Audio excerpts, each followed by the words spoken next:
आशुतोष और आप देख रहे हैं सत्यहिंदी.com। सत्यहिंदी.com के खास कार्यक्रम आशुतोष की बात में आपका स्वागत है। कार्यक्रम शुरू करने के पहले एक छोटी सी अपील।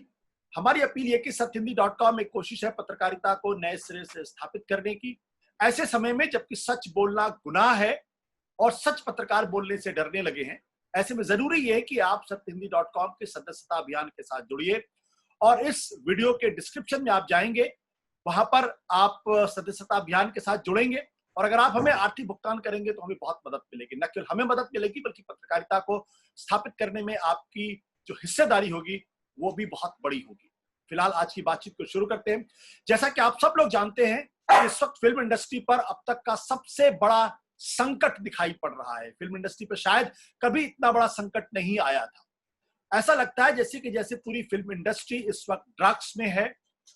फिल्म इंडस्ट्री की सबसे बड़ी हीरोइन दीपिका पादुकोण एनसीबी के एक तरीके से कह सकते हैं कि शिकंजे में है। सबसे बड़ा जो प्रोडक्शन हाउस है धर्मा प्रोडक्शन, जो करण जौहर का है, उसके 2 पदाधिकारियों पर इस वक्त एनसीबी की नजर है, उनसे पूछताछ चल रही है और यह भी कहा जा रहा है कि हो सकता है करण जौहर से भी पूछताछ हो। यह मामला शुरू हुआ था सुशांत सिंह राजपूत की मौत के बाद से। रिया चक्रवर्ती की जांच हुई, सीबीआई ने की, एनफोर्समेंट डायरेक्टरेट ने की और बाद में व्हाट्सएप चैट के माध्यम से एनसीबी बीच में कूदी। अमूमन एनसीबी ऐसे मामलों में कूदती नहीं है क्योंकि एनसीबी बड़े बड़े जो मगरमच्छ होते हैं ड्रग्स के, उनके पीछे भागती है, लेकिन इस मामले में कूदी और उसके बाद से एक नए तरीके के डिस्क्लोजर्स हो रहे हैं। रोज किसी न किसी फिल्म स्टार का या किसी टीवी स्टार का नाम सामने आता जा रहा। सवाल यह उठता है कि क्या वाकई में ये कोई बहुत बड़ा सर्कस है या वाकई में बहुत गंभीर मसला सामने आ रहा। इन सब मसलों बात करने के लिए इस वक्त हमारे साथ मौजूद है विकास गुप्ता जी, जो एनडीपीएस एक्ट यानी जो ड्रग्स से रिलेटेड मामले होते हैं उनके लीगल उसके एक्सपर्ट माने जाते हैं। बहुत सारे केसेस इन्होंने हैंडल किए हैं और कई मामलों को उन्होंने खुद अपनी आंखों से देखा है। विकास जी, आपका बहुत बहुत स्वागत है। ये जिस तरीके से एनसीबी पूरी फिल्म इंडस्ट्री के लोगों से पूछताछ कर रही है, क्या आपको लगता है ये बहुत ही गंभीर मसला है?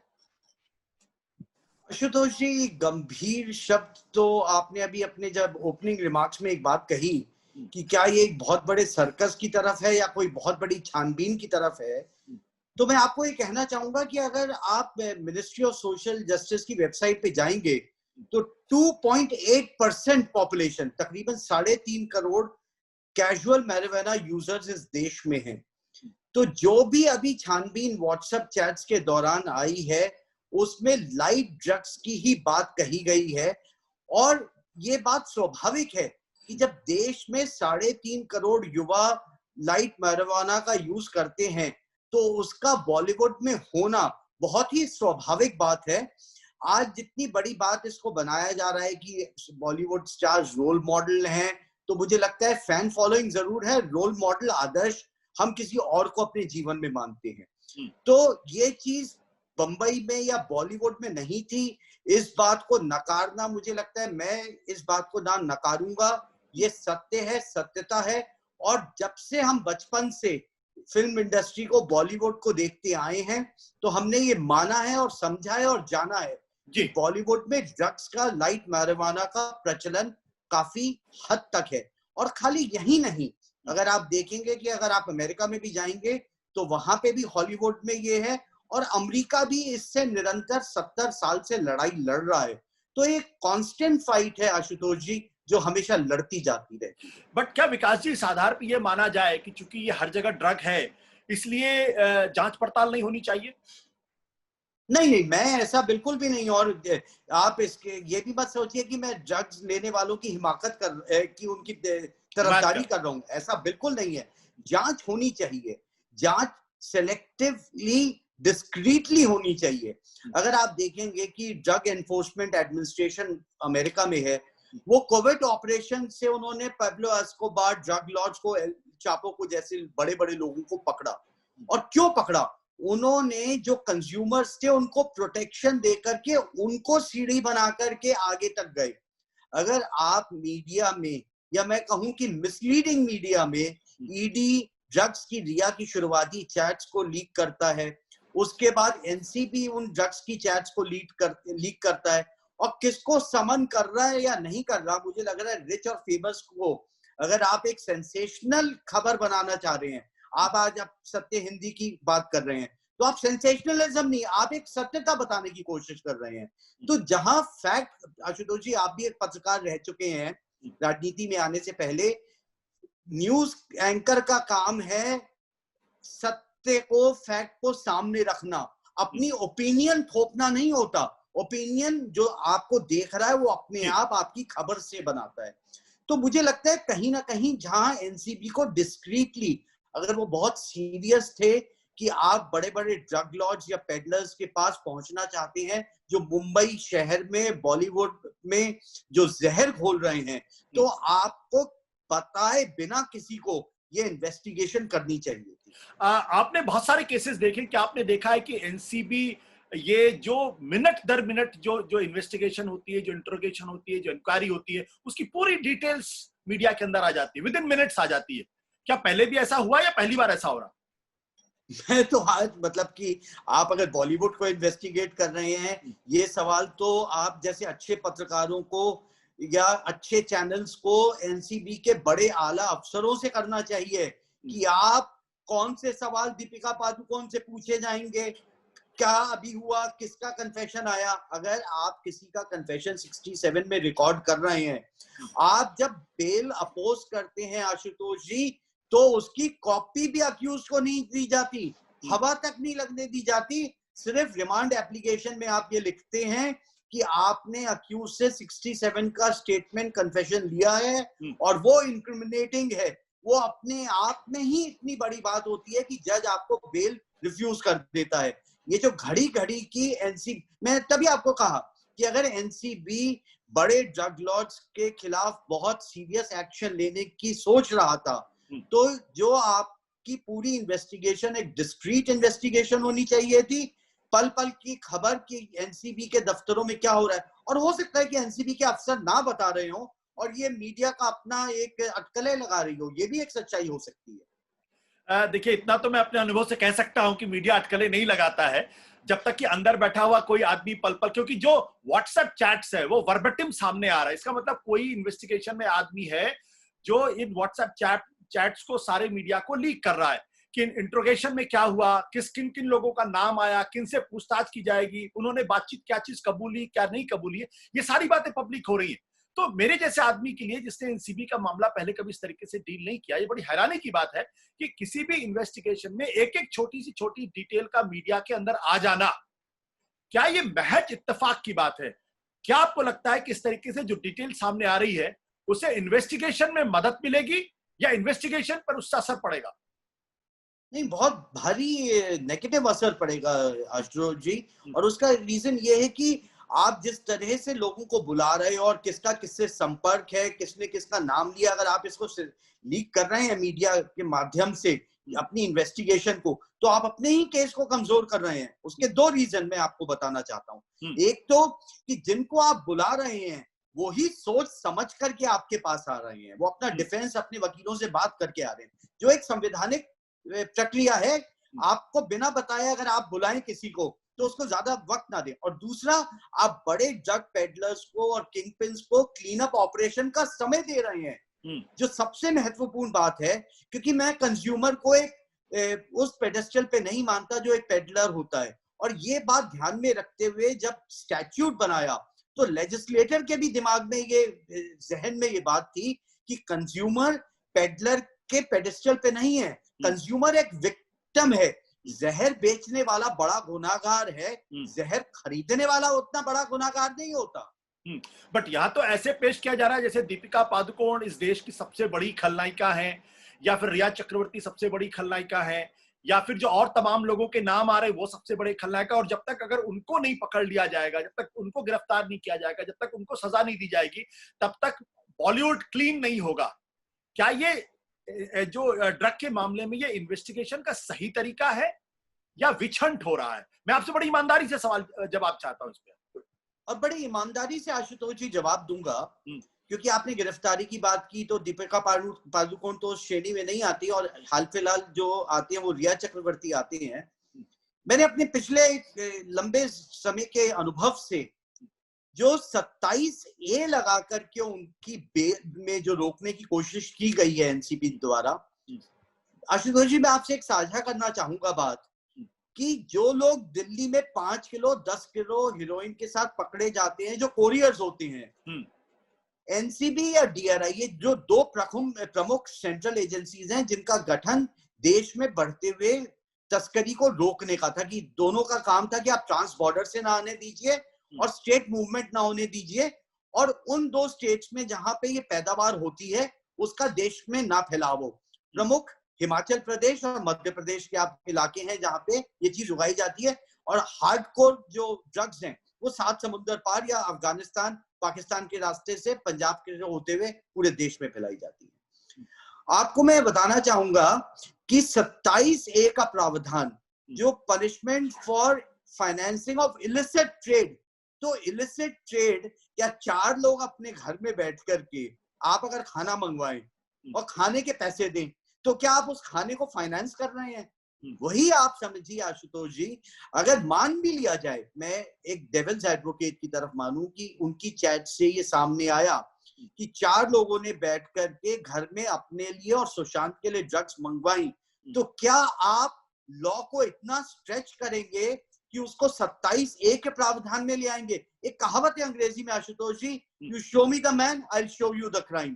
तो 27A का प्रावधान लगा करके, सिर्फ क्योंकि क्या होता है, सीआरपीसी से बेल के प्रोविजंस नहीं अट्रैक्ट होते 27A में, एनडीपीएस में अपना एक बेल का सेक्शन है जिसका 37(1)(b) 1 और 2 की ट्विन कंडीशंस हैं, जिसमें बेल की बहुत बड़ी एक हिमालय पार करना पड़ता है। सिर्फ उसको बेल ना हो उसके लिए आपने 27A का प्रावधान लगा दिया, मुझे लगता है बहुत ही शर्मनाक बात है एनसीबी के लिए।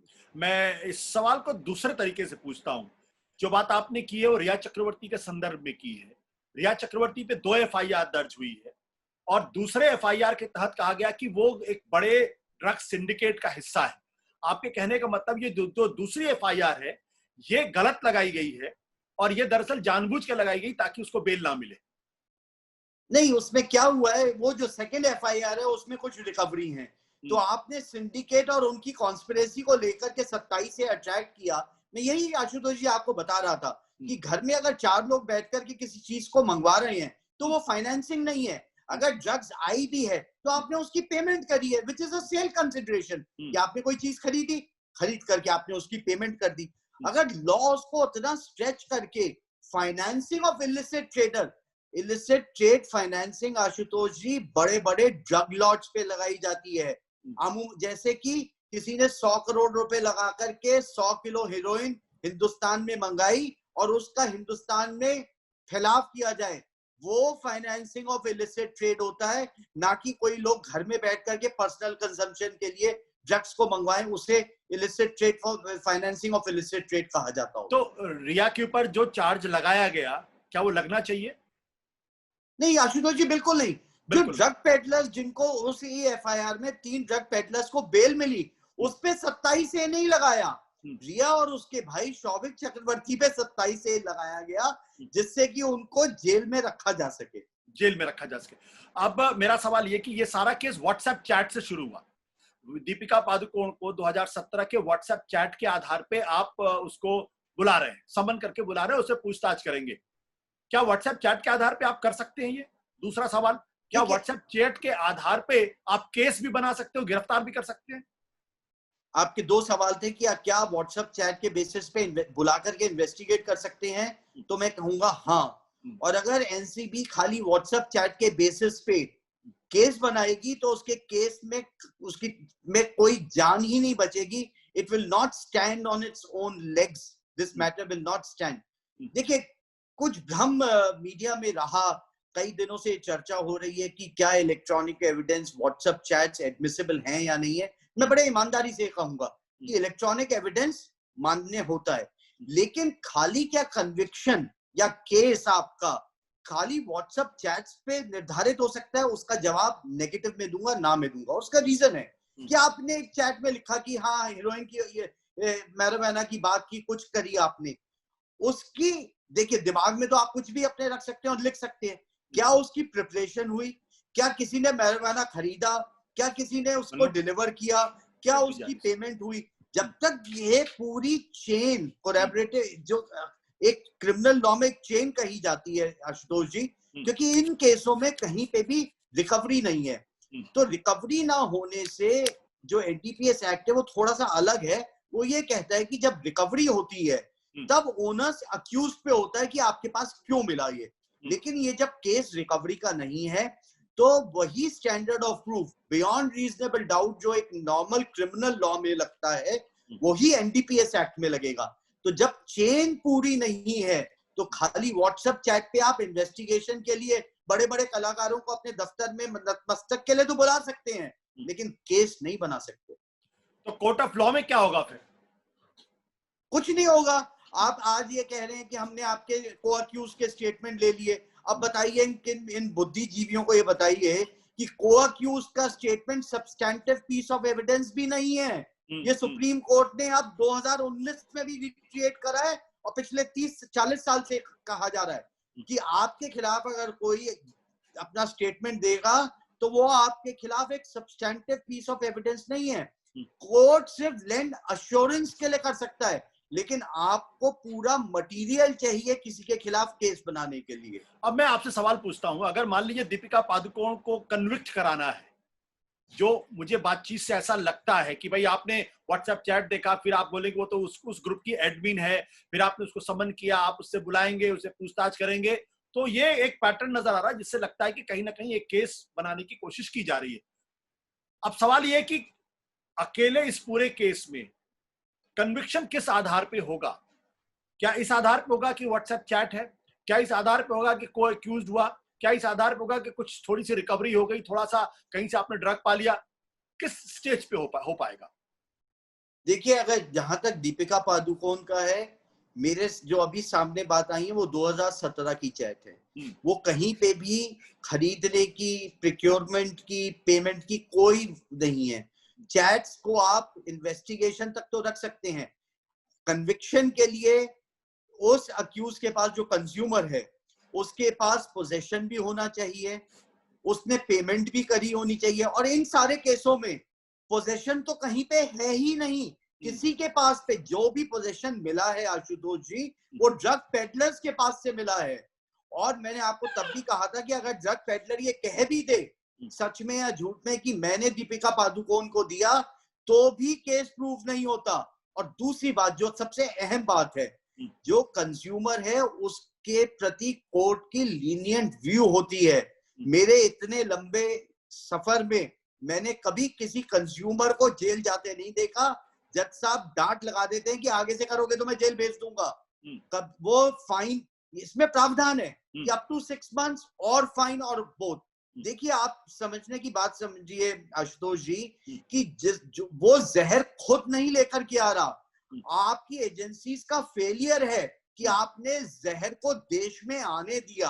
आप अगर उल्टा करेंगे कि कंज्यूमर है और इसलिए बाजार से माल कोलंबिया से या मेक्सिको से आ रहा है, कहीं ना कहीं हमारी सेंट्रल एजेंसीज की या बॉर्डर की कहीं ना कहीं कमियां हैं कि जिस वजह से ये जहर हमारे युवाओं की नसों में घोला जा रहा है बाहर से आकर के। उनकी गलतियां हैं।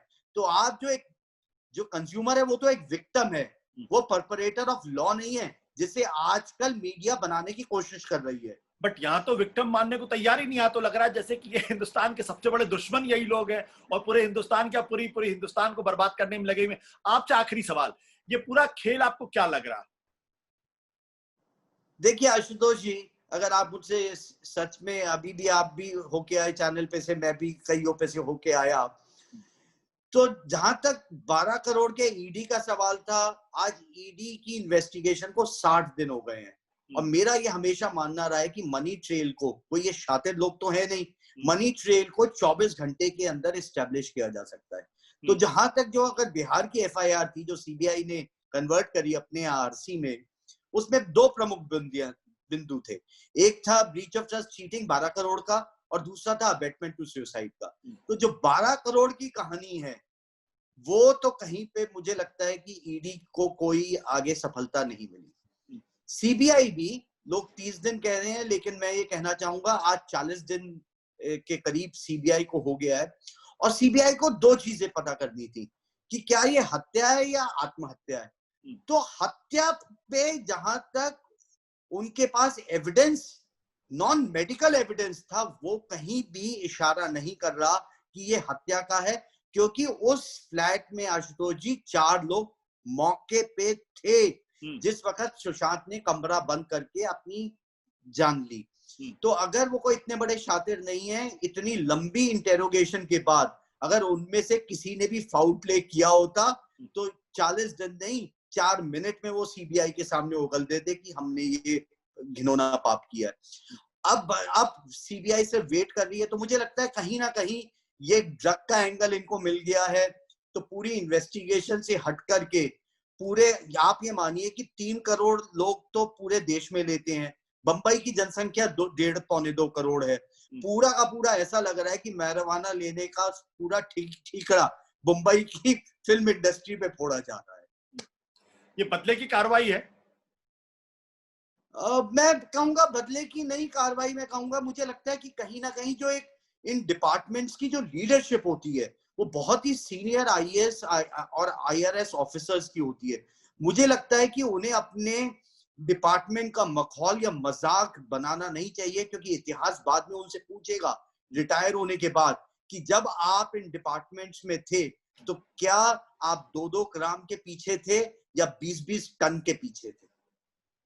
देखिए, इतिहास तो क्या सवाल करेगा तो बात की बात है, लेकिन रिटायरमेंट होने तक या रिटायरमेंट के बाद तक एक अच्छा प्रमोशन मिल जाएगा, क्योंकि ये सबको पता है किसके लिए कर रहे हैं, क्यों कर रहे हैं और किस लिए कर रहे हैं।